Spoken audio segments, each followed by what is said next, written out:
Hello guys, welcome again to Earn Money at Home Worldwide, and right now we will have another video presentation at isang short video lang ito kung paano natin ililipat yung iyong mga crypto sa Bybit. So for example, uh, like what happened right now, yung mga PLDT users hindi na makapag-access directly ng kanilang Binance. So paano nila ililipat yan? Applicable din ito from other exchange gusto mong ilipat ang iyong crypto. So punta na tayo sa ating share screen. So make sure lang guys na meron na kayong Bybit.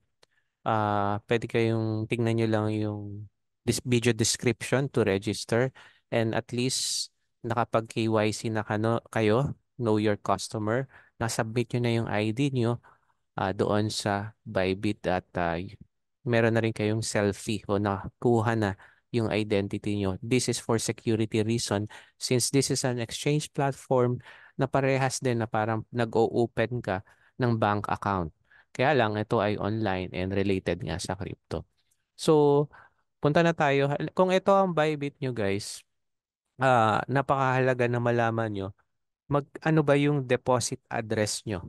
So yung deposit address nyo ang mahalaga para yun ang ipe-paste nyo sa, yan, puntahan natin to, no? Deposit address nyo. And normally, what I'm suggesting is lahat ng ita-transfer yung crypto is naka-USDT na. Okay? So USDT. Mas mura ang fee instead na Bitcoin to Bitcoin, Ethereum to Ethereum. So, gagawin nyo lang yan sa spot. Madali na yan. Pwede nyong reviewin yung other video kung paano buy.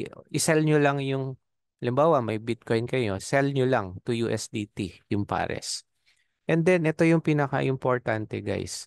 Pinaka-importante, yung network kung saan kayo magde-deposit. The good thing is, ang Bybit may BEP20. Ang BEP20 is a Binance network. Network yan ng Binance na ginagamit. So normally around 30 cents lang what ang iyong ibabayad, instead na ang susunod na pinakamura na network ay TRC20, which normally binabawas niya ay $1 any transaction, malaki man yan o maliit. $1 or $1.3 ang binabawas niya. Okay, so normally BEP20 yan. So once na nakuha niyo na yung address, I'll give you one example. Ito, okay, acknowledge nyo lang. So BEP20 tayo.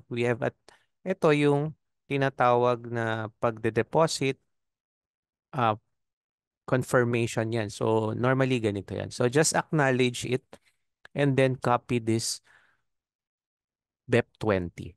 Ngayon, kung TRC20 naman yan, ganun din, just acknowledge it at meron ka ng ito na yung USDT address mo na TRC20. So, ang gagawin mo, punta ka lang sa any exchange platform na nandun yung crypto mo. Okay?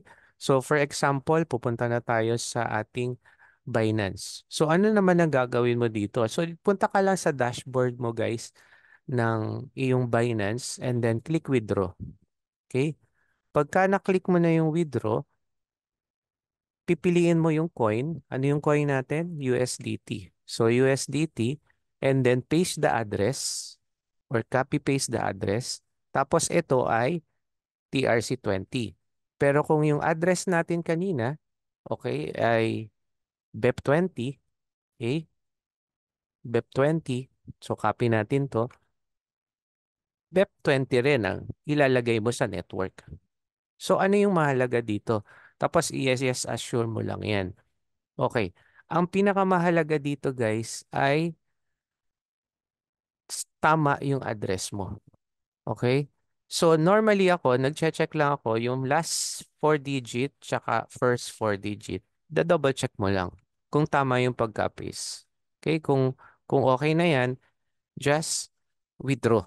Ngayon, depende na lang yan sa security kung ng Binance mo kung ano ang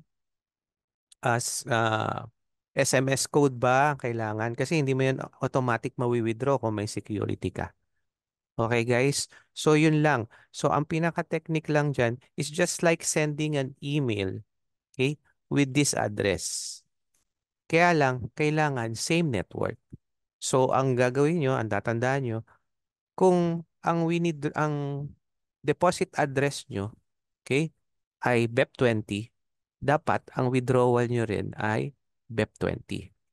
Kung USDT TRC20, dapat ang withdrawal nyo rin TRC20. And these two are my recommended. Especially BEP20. BEP20 ang priority kung from Binance yan to Bybit. Okay, guys. And then, yun lang ang pinakamahalaga. First, yung coin. I suggest USDT. And then, next is the network. Dapat same network ang deposit at withdrawal address na gagamitin mo. Okay, TRC20, TRC20. Normally naman yan magbibigay ng warning pagka hindi siya valid. So for example, ito no, ilalagay ko to sa TRC20. Tingnan nyo kung ano mangyayari. Ayan, unmatched. So hindi siya match. Magbibigay ng tapos ayan yung mga fees. Yung iba may mura rin sa AVAX chain pero primarily yung ginagamit natin as ay BEP20 talaga. Tapos yan, isusure mo lang yan. So, yun lang guys, yung pinaka-tutorial natin.